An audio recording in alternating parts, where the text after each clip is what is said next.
first. Let's go ahead and check in our first match here. We have Firebat versus Amnesiac. Firebat has been absolutely eliminated, but everyone else in his division has not been. But Firebat can play the spoiler, which, you know, once you finally make peace, sorry, is the term, with the fact that you can't qualify for the playoffs, the fun does become in spoiling it for other people, because then you get to mess with them. Yeah. Like, yeah, you know what? Sorry, bro. I wrecked it. I wrecked you, and you're not able to actually qualify. Yeah, it's an interesting situation, especially since Firebat and Amnesiac, we've talked about it, been on teams in the past. I think they're close. I don't know. But the big thing about this is Amnesiac, out of those 5 players that have the chance to qualify for the playoffs, that can tie, Amnesiac has the worst tiebreakers and the worst finishing players. Like the players that he's competing against this week are Firebat and Bloodyface, who are currently at the bottom. Right. So Amnesiac can't really rely on the 5-way tie for third, because he'll come out on the bottom of that. He won't have the tiebreakers to match up. So this match is crucial for him, because his best chance is to get to 7 wins, win out, and then hope that the second person who gets 7 wins in the division, which would have to be Muzzy in his case, exactly Muzzy getting 7 wins. That's the only way that I think Amnesiac has a chance to qualify. So a very important situation for him, because he's the least likely to make it to playoffs at the end of it all. Yep. And again, for people who are still trying to understand and wrap their head around the tiebreakers, it's basically 2 things. It's your record against the people who you tie, and then your opponent's records overall that you beat. So then, you know, just make sure that the opponents that you're beating are doing well, which is why Amnesiac, the opponents that he beat tend to be in the bottom half of the standings, which is why his tiebreakers aren't super amazing. Yeah. But, I mean, we'll see how it ends up going. We have Mage versus the Warrior. We've seen this a decent amount of times today in the broadcast earlier for for Asia Pacific and for Europe. And we'll see if Firebat can get a little bit of revenge here against Amnesiac for all of the losses that he took earlier this season.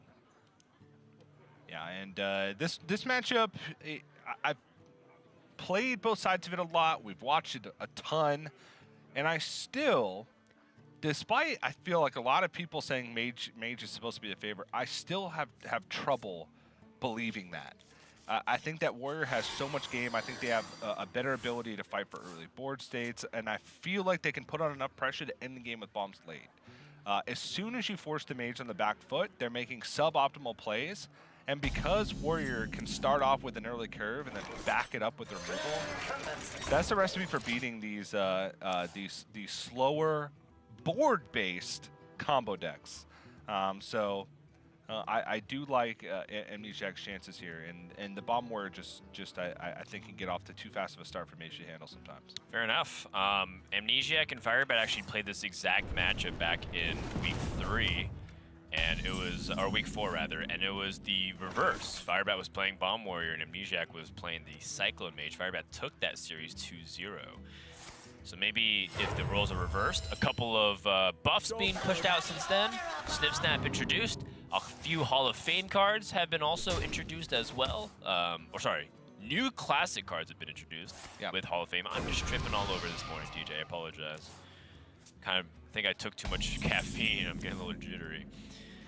But this tempo play opportunity for Amnesiac early on is very dominant. I liked his choice for Clockwork Goblin, because if he follows his curve, he has the flexibility of adding Snip Snap in, while Clockwork Goblin will always be a 3-3. And now Firebat has to abate this pressure, but doesn't look like he can cleanly do it without using Frost Nova, and this is way too early to be using Frost Nova. Yeah. But you also don't want to take too much damage, because if you take 7 damage, you know 2 bombs have been invested. This could look really bad for Firebat in the near future, not just the long-term future as well. Yes, and Firebat has to come up with a plan to go for a swing turn. And that swing turn is looking like drop a Mountain Giant, dodge removal, and then Khadgar Conjurer's Calling. So he's trying to figure out the best plan to get there. And Mirror Image there was a way for him to buy some life. He could have bought, outside of a Warpath possibility, he could have bought himself 6 life. But if he goes for Mirror Image, and all of a sudden his Mountain Giant's more expensive, and it's going to be hard for him to make that ground up. Makes a lot of sense. So he's willing to take this damage now and see how much Amnesiac's willing to invest into the board. We did mention that Sea Giant is a threat, and Sea Giant is something that's always going to be on the back of your mind. And I think that's why Amnesiac rather keep his reactive cards in his hand first, and then utilize it to try and answer any board that Firebat develops in the next turn or two here. But there's only one Sea Giant. Only one Sea Giant. It's not super duper threatening, but you have to be mindful of the mirror image plays with the Sorcerer's Apprentice and the Sea Giant potentially coming into play here. Yeah.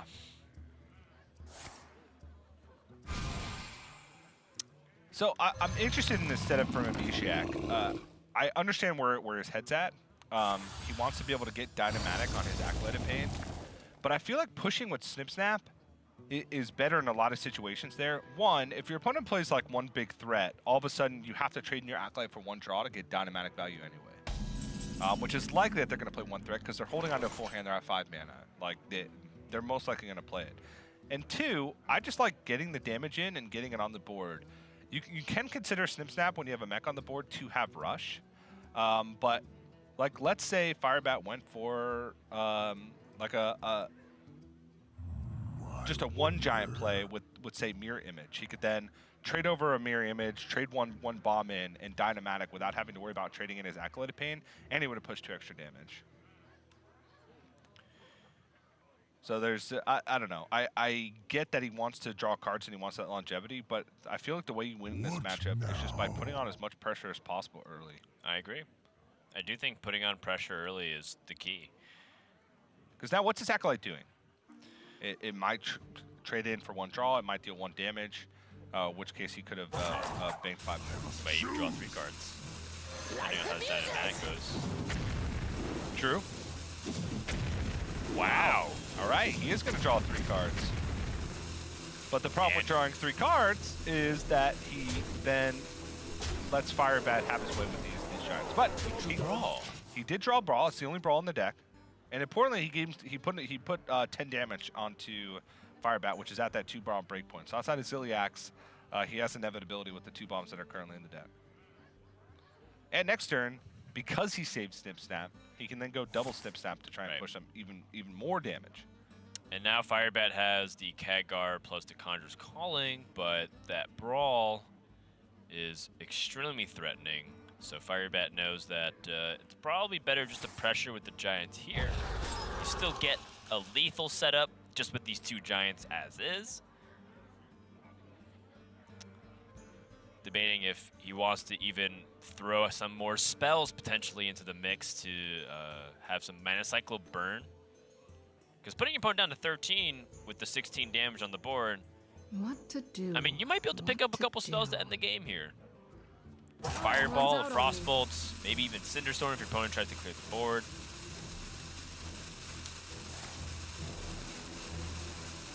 Okay, Frost.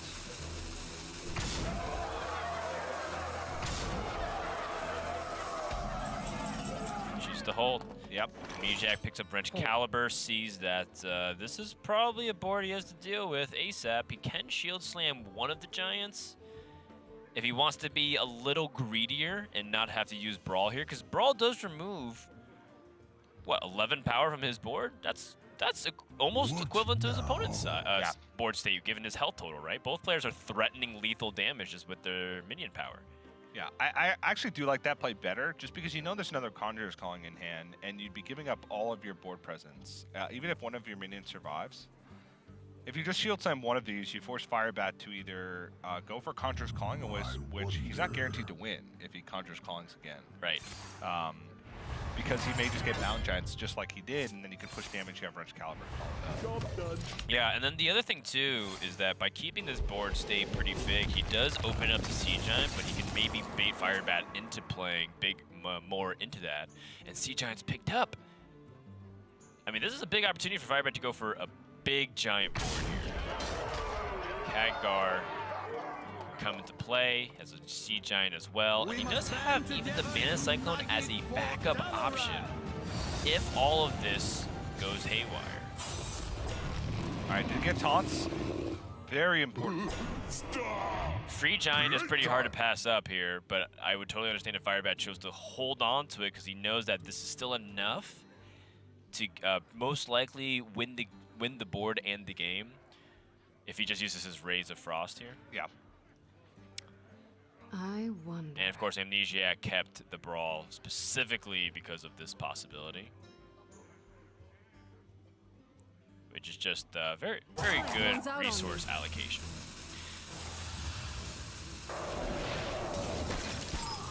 For Firebat, I'm still tempted to throw in the Mana Cyclone. I know 3 spells isn't that much, but you only have 4 spells in the hand. Actually, you would have a 4th spell because of the element of evocation. Yeah. So it's about the same, but this, of course, makes your chances of winning the Brawl better. Because your opponent pretty much has to have Brawl. They have to have it. If they don't have it, you win. No matter how much removal you can piece together for 7 mana. Oh! TJ, did the Acolyte, green? Did the Acolyte win Did the you Brawl? see something green, Dan? Did the Acolyte win the Brawl? What's your elf I see? Ah! Kobe. I'm telling you, Amnesiac needs a new move. Kawaii. I know you know who that is because your wife is Canadian, and that must have been a really big landmark victory for the country. No. What? Really? Wasn't there like I'm guessing millions of people parading through Toronto? she's from Quebec. I will show you. They don't care about basketball at all. Okay, what do they care about in Quebec? Hockey. Oh, okay. Well, That's I don't know it. why I asked. That makes sense. That is it. Well, that's great. Hockey's a great sport. Yeah. They used to care about baseball a little bit. Well, maybe they will when. Now they don't anymore. Well, there's going to be a baseball team moving to the area. soon. Again? Really? Well, they're supposed to become a 2-city team. So like they're going to be the Tampa Bay Rays and the Montreal Rays. I think that's what. Wow. Maybe it was another. Two incredibly small baseball markets. Yikes. Yeah. Oh well. Conversation Runs for out on another me. day and perhaps a broadcast in a whole nother industry. Yeah, I don't know the Venn diagram of Quebecian baseball players and Hearthstone Grandmaster viewers. But I can't imagine it's very big. No. Full hand coming in here for Firebat. Picks up some utility, but not a lot of power. Amnesiac does not have the Warpath here, but does have a Dr. Boom Mad Genius to start investing into stuff. And I think that he has to imagine what's the best way to go for this Reg Caliber to face. And that's probably going to be a 3-turn setup. He's probably going to go for something that allows him to respond to the board and also to not die to any cheesy burn off the Mana Cyclone. Yeah. And right now, I don't think there's any good options because Dynamatic's not guaranteed anything. Militia Commander gets stopped by the 0-2s. And Snip Snap gets much better once you have Dr. Boom played. The problem with Dr. Boom now is you don't make use of the hero power. You don't clear anything off the board, so you still have to find a way to get to these mirror images eventually. That's true. And outside of a Warpath top deck that's still non-existent, Okay. you only have 1 mech in hand. Well, I guess you have 2 mechs in hand. So you can do something like Dr. Boom now and then roll that into Dynamatic Snip Snap, like you mentioned, a 3-turn setup. But is that too slow? Could be too slow. I mean, the other option is the Wrench Caliber Militia Commander right now. Yeah, that's... But I'd be worried about dying because your opponent has 16. Or sorry, has 6 damage on the board. You And you died, have 14. you died to like Fireball, Frostbolt, Fireball, Cinderstorm that hits well. It's like Fireball plus change because he has 6 on the board. Fireball would be 12. Hero Power would be 13. Fireball plus Banana Buffoon. In this case, Antonidas generates that Fireball. Yeah. Only one, though. Oh, no, he has the Oh, Rare Frost. He has another Ray of Frost. That's 2 Fireballs. Aha. So, if he puts Amnesiac down to 16...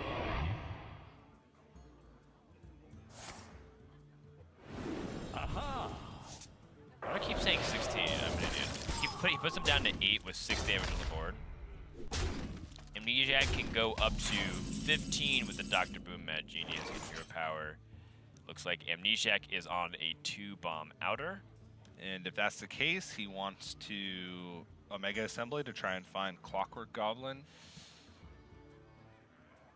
Oh, wonder if there's an alternative. Man, can you Dr. Boom, Shield Slam, and still survive? No, he's still No, he's still dead. So I think it's a Mega Assembly, try and find Clockwork Goblin, and then just hope the bombs get there. Is there Dr. Boom hope for a hero power that could change anything? Wait, if he Dynamatic Snip Snaps, he can put him down to 5 for a 1-bomb breakpoint. He'd still have mana for that, so he's gonna try and find the Clockwork Goblin anyway. Oh, use the randomly generated Dynamatic.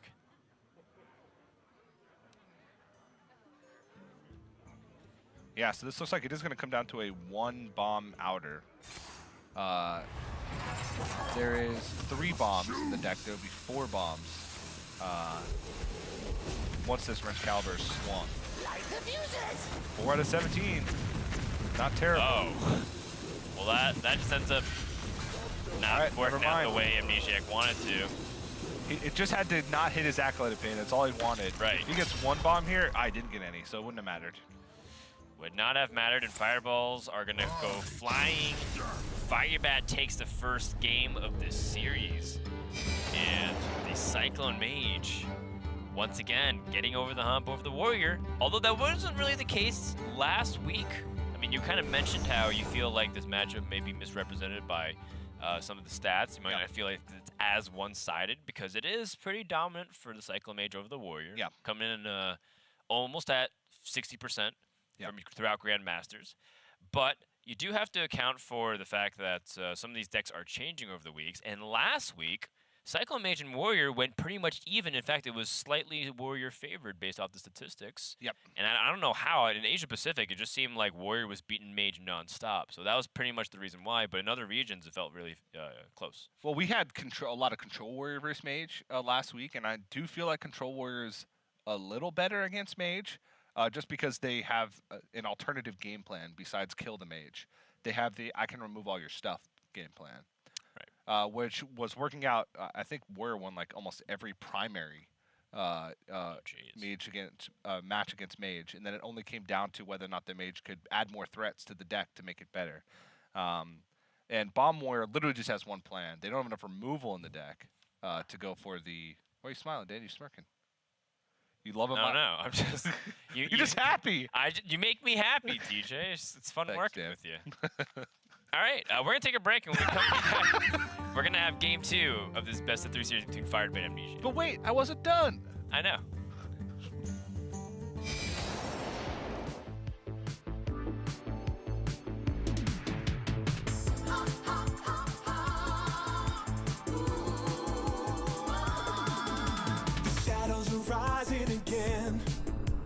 Darker than they've ever been. As evil descends from the skies, the world cries out, how will we survive? Out of the hall of explorers, and up from the dusty tombs, they grab their whips and fedoras.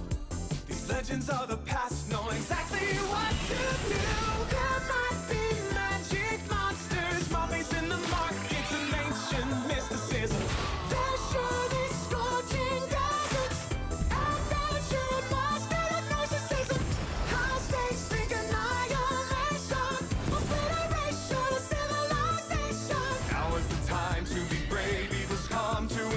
But this league's gonna save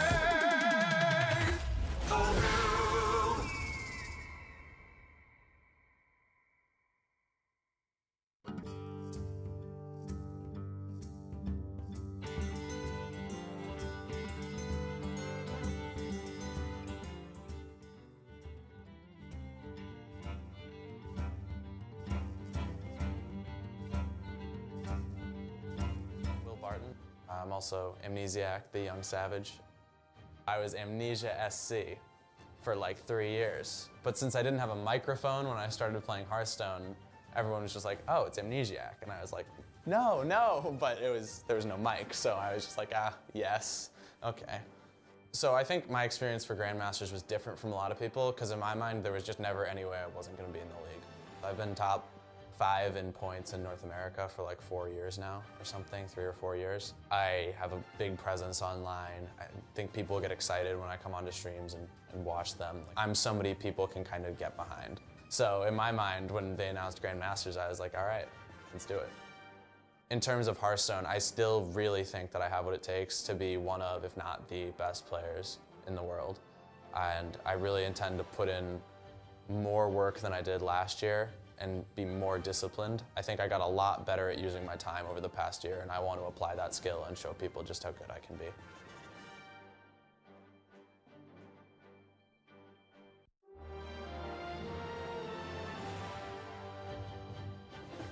My name is James Kostasich. My handle is Firebat. My username is based off the StarCraft player Firebat Hero. I was a fan of him and watched him on Twitch early on in his career, and then just named myself Firebat because I thought it was cool. Something about me that people don't know, I really hate spending money. I try and save it whenever I can. I recently learned how to repair a dishwasher so that I didn't have to buy a new dishwasher. I like doing stuff like that. I get a really good sense of accomplishment and pride whenever I'm able to salvage something. My favorite Hearthstone Esports memory is winning the 2014 World Championship. That was pretty tough to beat, but I'm hoping that one day I can beat that memory. Being in Grandmasters, to me, means that I get another chance to prove myself and show that 2014 wasn't a fluke and that I am still here to play. I mean, I love playing against my own region because I get to play against a lot of my friends, which is always like really fun and entertaining, and there's so many different mind games. But at the same time, I'd really love to play against Europe and really knock them down a few pegs because they're so cocky all the time. I look forward to winning the most and losing the least. I definitely don't want to lose, and I definitely want to win, so it's really simple. Welcome back, everyone. Firebat and Amnesiac going head-to-head with the playoffs race winding down here, at least for Amnesiac side. Firebat, the only player that's decisively eliminated from Division A, but it's okay. First season is a warm-up, if you will, a beta test, early access, whatever you want to call it. Firebat is going to go into Season 2 with a lot of lessons learned, and we'll see if perhaps even the new expansion, Saviors of Uldu, which has been announced last week, will potentially shake things up significantly to the point where maybe we'll see the old bat back. Yeah, Season 2 will be played, I'm pretty sure, entirely in Saviors of Oldham. So pretty cool. And like if Firebat finishes at the bottom of Division Season 2, he'll no longer be in Grandmasters once relegation kicks in. Well, let's not talk about that possibility. Well, it is a possibility, but I want Firebat to stay around forever. And when eventually Firebat dies one day due to peacefully passing away in his sleep with, you know, a glass of wine in hand, and his pets and his loved ones surrounding him. Someone else will one day inherit the moniker Firebat. That's crowned as his apprentice. perhaps his son or grandson. Yeah, something along those lines. It'd be pretty dope. And Firebat name would just live on. Firebat the Third. Yeah, it's just Firebat. No. Like, in the end, who really was Batman? Was it George Clooney? Was it Val Kilmer? There's always got to be a bat. So beautiful, damn. All right, well, going into this game, Hero Power to start things off. Pretty slow early goings, but Firebat does have some nice stuff going into turn 4 with the Twilight Drake. He has Conjurer's Calling already. He has the hand. He's got Twilight Drake on 4 into Mountain Giant, Coin Conjurer's Calling on 5. He could even next turn go Elemental Evocation Mountain Giant into Coin Conjurer's Calling. That would be a little bit vulnerable to Spellbreaker. Or sorry, not Spellbreaker, Super Collider, but Twilight Drake would be vulnerable to Spellbreaker. Both players have switched their decks. You can see Twilight Drake, Snip Snap, Cairn added for Firebat, whereas Amnesiac added Big Game Hunter, Brawl, and Super Collider. So Firebat adding more threats, Amnesiac adding more removal. Yeah, which makes sense given that we've seen Super Colliders and Big Game Hunter be one of the key cards to take down the mage a peg or two. Looks like Firebat is favoring early tempo. It's something that he loves doing, enjoys being aggressive. But no matter how this is sliced, I believe Super Collider will be able to take out the board.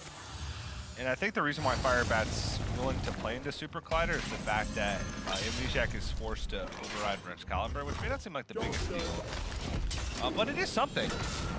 And this is the most power he can put on the board, which like you mentioned, something that Firebat will do more times than not. Play the biggest stuff. Well, you know, it's the least likely Amnesiac will have his early game threats. And, you know, if Firebat's saying, I see the cards that he's holding and I'm hand tracking pretty well, I mean, sometimes you do factor that in, but other times you say, you know what, I gotta go for an aggressive plan because if I drag out this game, I will lose. And that is the case for a lot of times with the Cyclone Mage. If you give the Bomb Warrior time, they'll find a way to have inevitability because they deal enough damage and then the bombs will close out the rest. Unity, precision, Bomb drawn. So nothing left in the deck. Still one. You're correct. There's 2 bombs because he played Clockwork Goblin. Yep. Swung with the Wrench Caliber. This is kind of annoying for a Firebat because eventually he's going to have to kill this. Yeah, he's hoping that you know, Firebat gets impatient and perhaps even trades into the 6/5. It makes his life a little easier because we know that Divine Shield is most likely just going to be easily dealt with here. Yeah. He could Banana Buffoon ping Banana and trade over it. Be left with a 5/3 on the board plus the 2/2 from the Banana Buffoon. Seems like the cleanest way. Problem is that that gets killed by Super Glider. But like I said, you have to deal with this Clockwork Goblin eventually anyway. Is there a better way to do it? You can Conjurer's Calling it and push damage. Then you give your opponent 2 3 drops. Okay, favoring damage. 2 3/4s as well.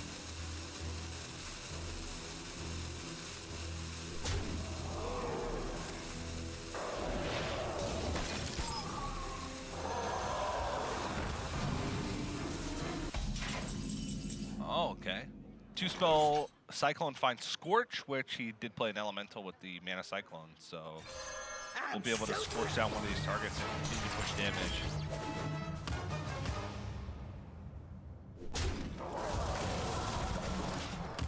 Yeah, you know, it's still pretty decent amount of damage on the board because of the 3/4s. 3/4s just seem so plentiful these days in the 3-mana arsenals. So It is, yeah. It's actually a significant breakpoint in stats. I actually like 3-mana minions, sometimes even more than 4-mana minions. Yeah, 4 mana, you do have a lot of misses, and there are actually like a lot of like 4 mana like 3/3s or 4 mana 3/4s. There's a lot of like 2-attack minions Yeah. in the 4-mana slot, which is very underwhelming given what you wanted to do. And Yeah. also partially why I felt like Unexpected Results didn't really get as much of a boon with the spell damage stuff. Because when you summon when you played like Celestial Emissary and played a +2 spell damage on Unexpected Results, you got like 4 drops and they weren't that good. No. You do have like more defensive options because you have like Felsoul Inquisitor, you have Rush Minions. Yeah, there's like There's a lot of taunts. Yeah, there's more like utility stuff, but when you're playing like Unexpected Results or like summon type things based off of the mana cost, you just want generally big stats. Yeah. A lot of cards coming in here for Firebat. Magic Tricks, Scorch, Shooting Stars, find the Tome of Intellect, hoping to convert that into a useless spell. Not much direct damage though. Yeah, and Amnesiac still has a hard time dealing with this Twilight Drake too. He can Super Collider, trade in and zap. Super Collider the Mana Cyclone, trade and zap. Yeah, does he want to use the Super Collider swing here? I mean, it's maybe not the worst thing in the world. He has a second Super Collider in the deck, and he also has a Wrench Caliber in hand, so...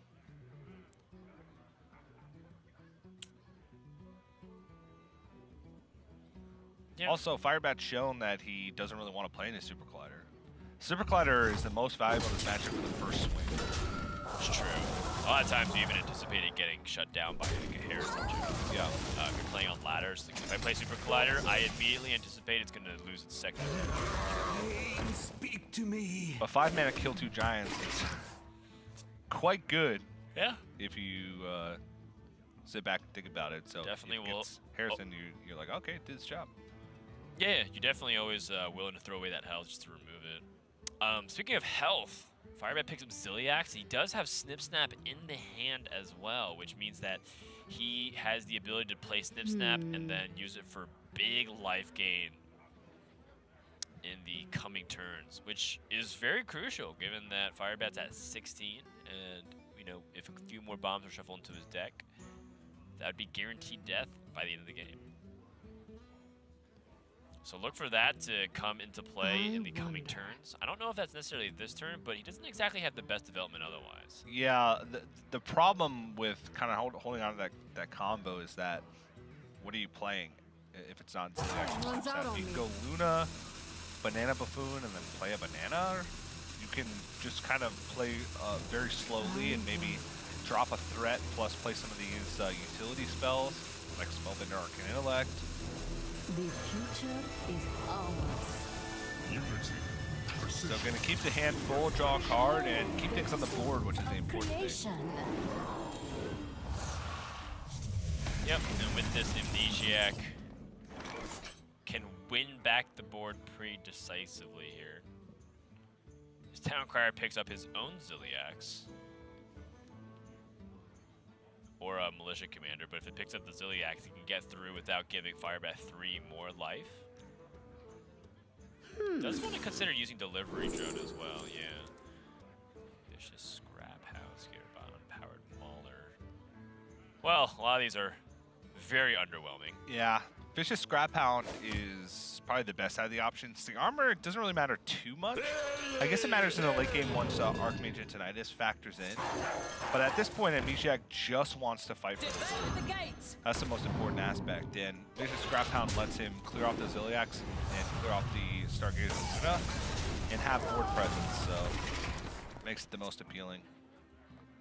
All right, well, now that we have 9 mana, I think Firebat can set up the Snip Snap a lot better now. It's probably one of his #1 concerns is like, can I get maximum value off Snip Snap?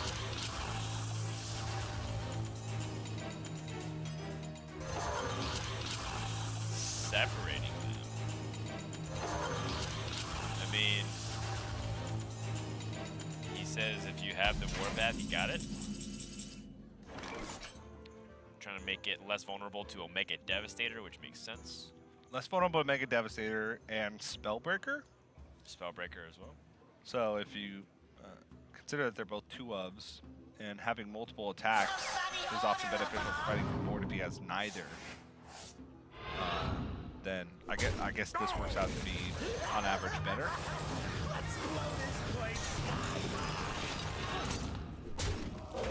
This is a lot to fight through.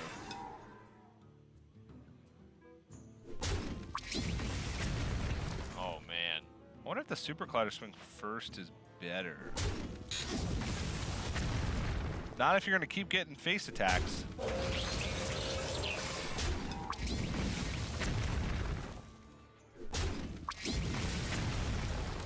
Not very good bomb damage, though. The first one was pretty promising. It was 3 damage, but everything else afterwards, very weak. Followed up with 3 1 damage Bond Boombots, 2 1 damage to the face and 1 1 damage to the Snip Snap. But this is problematic for Firebat.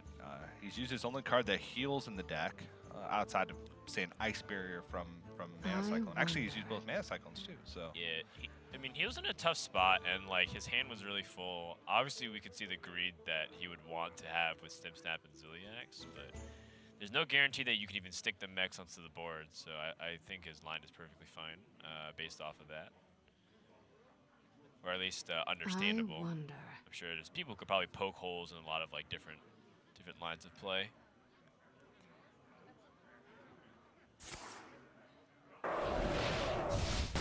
Yeah, Firebat's not going to be able to just use things like Frost to win the game on its own.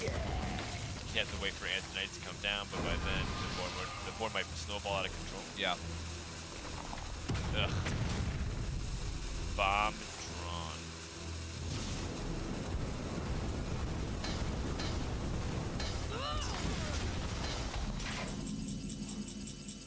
So it looks like this game for Firebat is going to come down to Archmage Tinnitus. Based off his hand, he really just has nothing going for him. A lot of cheap spells, so he's going to try and dodge Blast Shield, hope Antonitis can get enough fireballs to close out the game.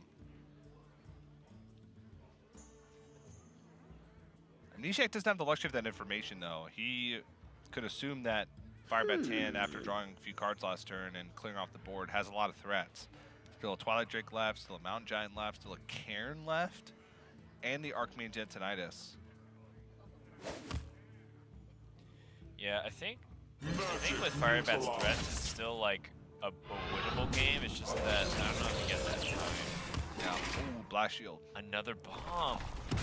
So that's the last bomb in the deck. I don't know how Firebat tends to draw bombs so early on in the game. It's happened so many times. Yeah, well, it happened a lot last week. I'm not sure about the week before because I believe that that was the week we were in Admiral's wedding. Yeah. So we weren't sure, but I even remember the weeks prior to that. Firebat also had some less than friendly encounters with bombs. It's because he's the bomb, Dan. He is the bomb. And so will You're be the his bomb. son, and so will be his grandson. All Firebats. There must always be a bomb. Well, right now there's none, but there's no bombs in the deck. Yeah, some days you're the bomb, and some days you're the banana. Some days you're the boom, and some days you're the buffoon. Oh, I like that.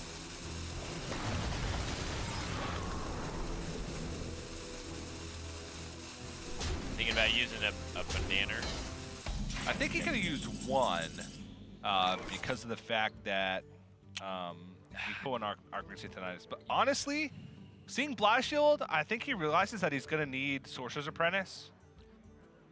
Plus a lot of fireballs to win this game. Yeah, and he's anticipating that removal options are so This would be a plentiful for good time for Amnesiac a that master placing a banana plan. is relatively trivial versus hiding bananas behind mirror images in Sorcerer's Apprentice is a lot more effective. Yeah.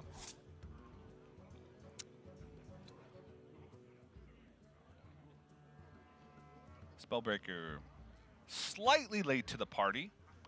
He could use it to push 4 damage right now.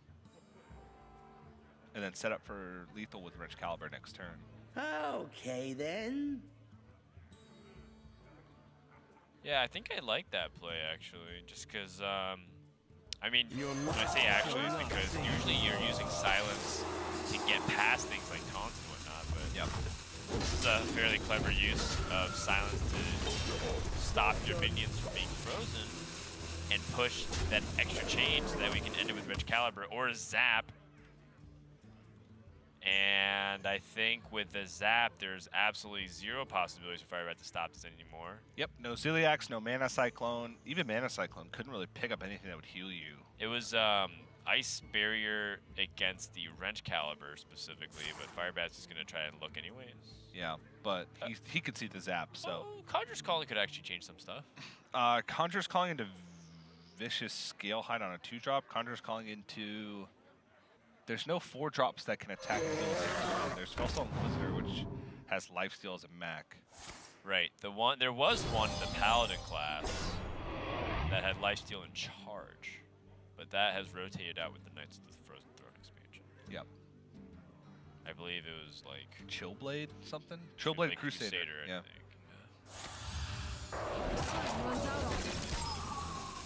And this Microbot's a 1-drop, so it can't get anything with.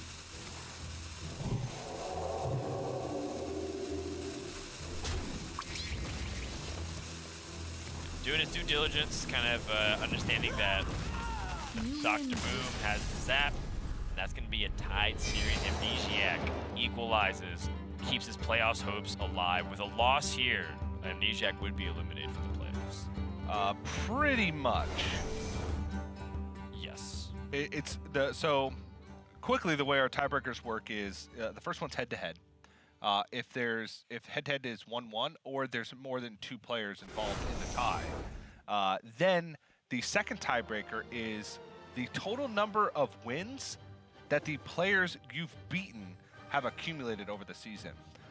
If you go to playhearthstone.com/esports and go to the actual standings page, there's a column to the far right of each division that says TB2. That's their current tiebreaker score. The problem with trying to calculate it now is that the number keeps accumulating every time players that you've beaten win. So Amnesiac, even if he loses, there's still the possibility for a 5-way tie for 6th. And if the players that he's beating continue to accumulate wins, then there's a chance that he could end up with the highest tiebreaker for at that 6 wins. It's unlikely because right now, out of the players with 5 wins or more, so six wins and 5 wins, he has the lowest, and he plays against 2 players in the final week that have the lowest total score with Firebat and Bloodyface. So he would need Firebat and Bloodyface to also win out if he loses, and for PNC to lose out, and for Muzzy to lose out. So there's a very, very small chance, but I think his is the smallest out of any player remaining in the division. Even smaller than Bloodyface, who's only have 4 wins.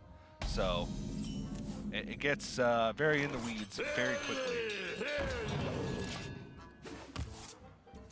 Yep, nice breakdown there, TJ. I think that for the most part, people were following along, and they just kind of want to know, like, what are the stakes with the matches? And when it comes down to it, just win. That's like the most important thing. Amnesiac's best chance of qualifying for the playoffs is if he wins and has a 2-way tie at 7 wins between someone he has a good head-to-head record against.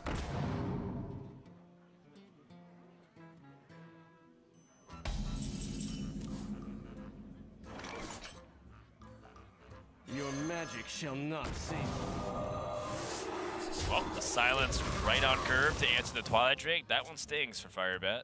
Yep. He doesn't have the second silence though, but he does have board presence now against the Twilight Drake. So if he plays Twilight Drake, his opponent could trade in, potentially use the Militia Commander or Dynamatic, clean things up.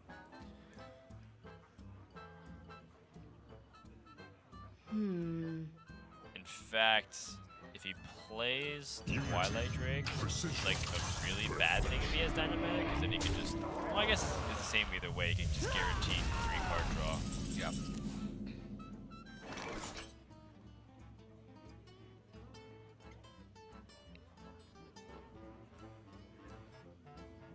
Both super colliders in hand. Not the best situation. You play 2 mostly for the redundancy. Just because the time that you need it is pretty much like turn 5 or turn 6 most of the time. For the times where the mage's on the coin, they can Mount Train Quinn Conjur's going.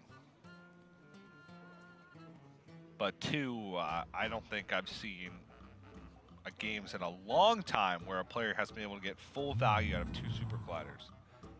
Especially in this game, because Firebat doesn't even run weapon removal. Doesn't have a Harrison Jones, not even in his secondary deck. So yeah, and you also have 2 Red Calibers. So that's just 10 weapon swings that you have to go through. And that's usually the game's decided way before you get all 10 weapon charges. Once they start in your opening hand, you curved out. Yeah. Super colliders go in face at least once. You mean Light's Justice? Light's Justice. Defend the gates! Yeah, so this might look like a fairly straightforward turn after, like, oh yeah, I just killed this land. But, you know, Amnesiac knows that he could hypothetically set up the Super Collider, which means he could coin into Dr. Boom Mad Genius. By doing this, he's favoring board presence ahead of time based off what Firebat could be developing. He could have also gone for a weird play like double Warpath. Right. To draw 2 cards. Yeah, and Warpath is a very important card against me, especially when they start doing the Mana Cyclone Mirror Image plays. It helps you deal with the board without having to use Brawl, and you also restrict the board size so that Sea Giant can't come down. Red picks up the Banana Buffoon.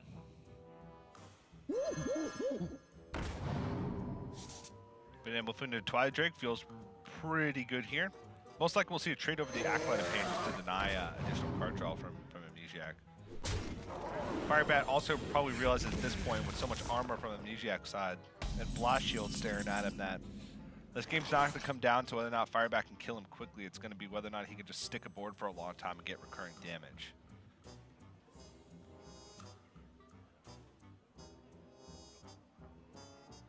Amnesiac just kind of full of defensive tools, but not really anything to be proactive. He does Let's have Super Collider to maybe help start dinging this over 2 turns. He takes the 4 now, but over the course of 2 swings, the Super Collider should answer both these. Yeah. This is only honestly going to start to become a problem for Firebat. Without weapon removal in his deck,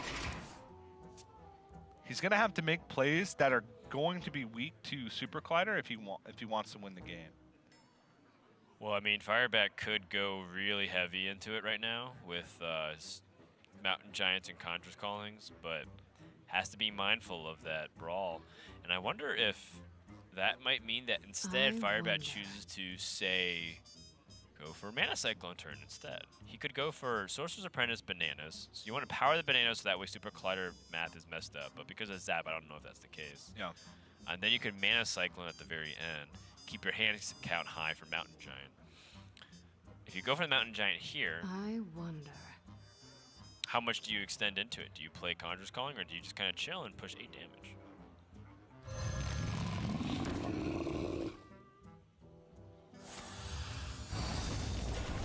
It runs out on me.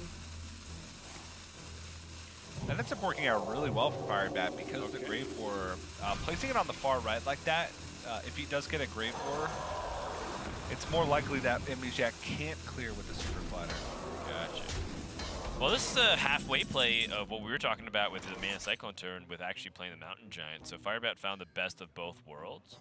But, of course, that's assuming Amnesiac doesn't have the Brawl, which he does. But even if Amnesiac brawls, there's a strong likelihood that a decent-sized minion survives that he can't kill. Okay, then.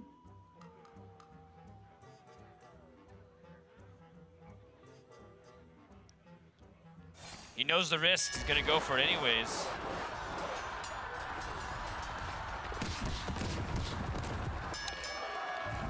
Okay. And, you know, not the best result for Amnesiac, but it's about average, I'd say.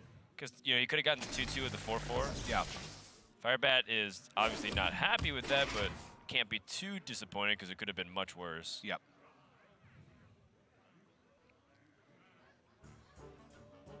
And now this is where the Mana Cyclone play from last turn starts to maybe come back to bite Firebat a little bit, because this turn his play is Mountain Giant Conjurer's Calling, and that's weak to Super Collider.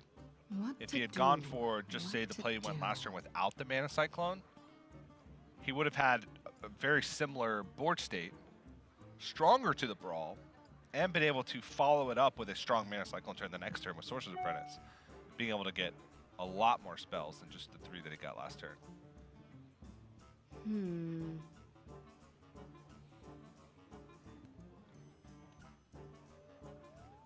With this Mountain Giant play, it feels like Firebat kind of understands that he needs to keep up the pressure.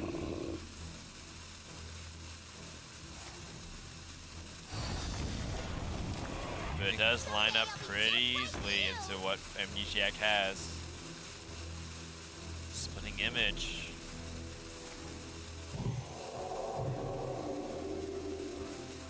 Firebat is effectively all in. And Amnesiac can counter. He has Brawl and Hero Power available to him. Or sorry, Hero Power and then Brawl. But if he doesn't want to Brawl, is there an alternative? Like, let's say if he Warpaths He can instead. double, yeah, he can double Warpath, swing with Super Collider and Microbots. I like that. And that cleans up the board. Also, he could even triple Warpath Microbots. That way he keeps 1 extra Microbot around. Seems good to me. And then he's just hoping that, hey, don't have Archmage Tinnitus with a bunch of cheap spells. And Firebat needs a threat off the top. One of the interesting things to note about Firebat's deck is he does have Luna's Pocket Galaxy in his deck. We just haven't seen it drawn in any of these 3 games. Oh my goodness. Well, that's good. Yes, it's 3 fireballs that he can generate. They're hard. So he has to go Archmage Tinnitus, then Ray of Frost, then Scorch, then Shooting Stars? Yes, and get 3 fireballs, and Amnesiac doesn't have the life gain right now. Oh, he doesn't have this. No, you probably want to Scorch Shooting Stars. Yeah, you probably want to I think the Ray of Frost is more valuable.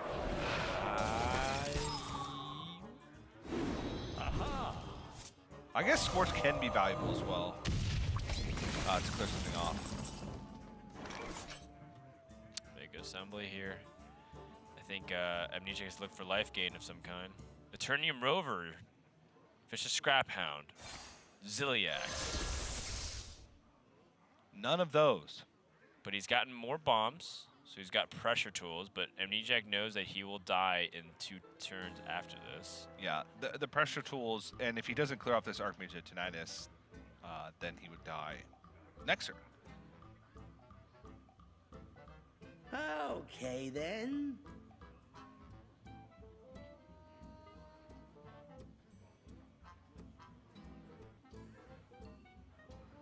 So Firebat has 20 damage over 2 turns.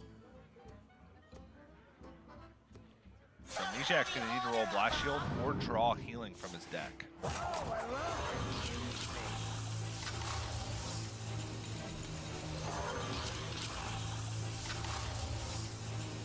I mean, this is still a pretty significant threat. Oh, we get the Blast Shield!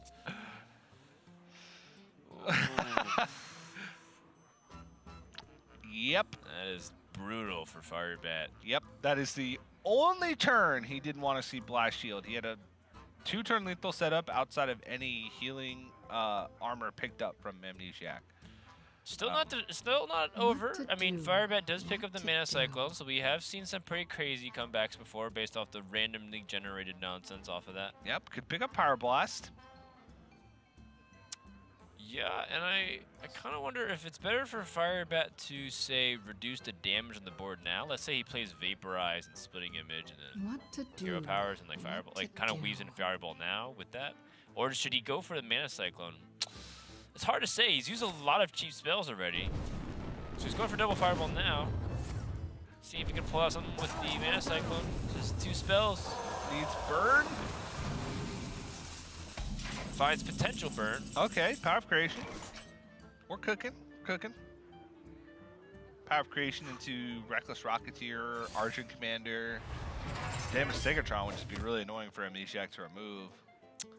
Yes, but meanwhile, Amnesiac should highly consider his counter pressure tools as well.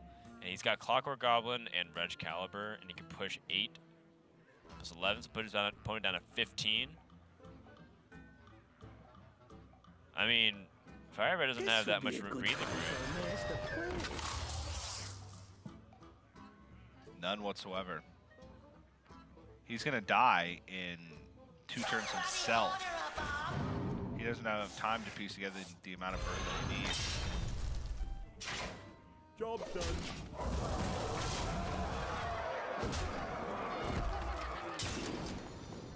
And 3 bombs in the deck also for Firebat, so he's playing with fire even if he does pick up card draw.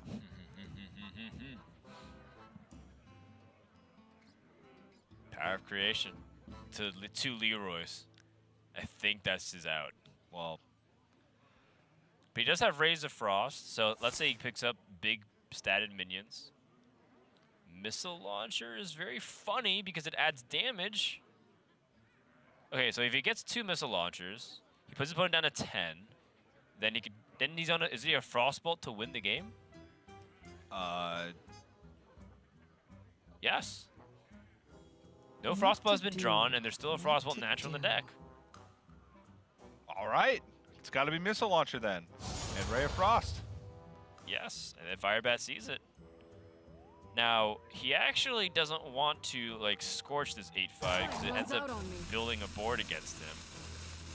Instead, he probably wants to Ray of Frost the 8-5 instead. Yep. And because he doesn't need to call ping it if a he's day. going for the Frostbolt out. Right. Because it put him down to 10. He'd have enough for Frostbolt Fireball ping. So he's saying, don't get armor gain from shield blocks in your deck or this delivery drone, and I need exactly Frostbolt off the top. Oh, man. Yeah, that will... It doesn't guarantee anything. It doesn't guarantee anything. But it's very likely to be the case. Amnesiac gets the Blastmaster Boom. And where these boom bots go, because it's a fully loaded one. And He's got Warpath. He's got Shield Slam and Warpath. That's gotta be lethal. I mean, the average boombot damage is 2.5. So if you consider that, then that's what, 12.5 damage? yeah, spread across the multiple targets. That He could, if he really wants to go for it, swing with Wrench Caliber, but he died a Fireball. That's a little too risky. 1 damage Boombot.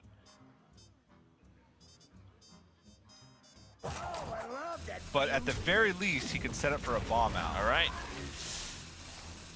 Going for it.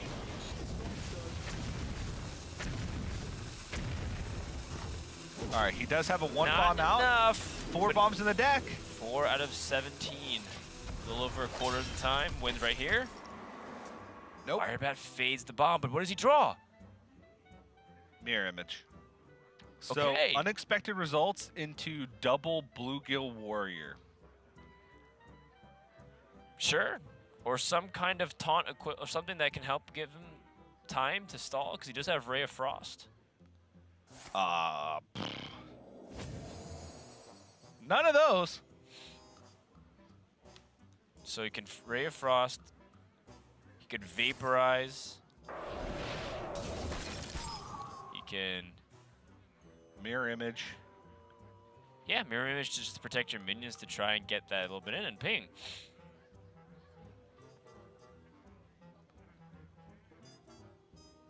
Oh, it's so close. It's so scrappy. There's just so many bombs in the deck. And Amnesiac still has shield blocks left. Yes. And Eternium Rover, which he could use to gain a little bit of armor. But it would put him outside the range. Dynamatic, though. That's not either of those. So Firebat will have 1 more turn.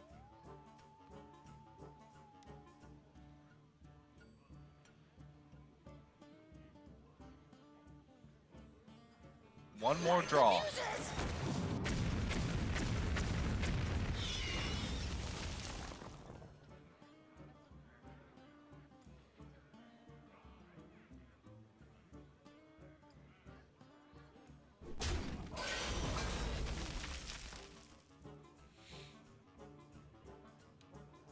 This is coming down to the wire. So Firebat next turn is going to have a 1 in 4 chance to draw a bomb. There's 4 bombs out of 16 cards.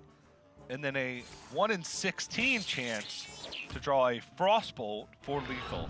Oh, he tags. He's the Vaporize. I mean, you kind of narrowed it You're down. going to try for it. You have so many bombs in the deck. All right, let's see. Frostbolt is lethal. It's the bomb.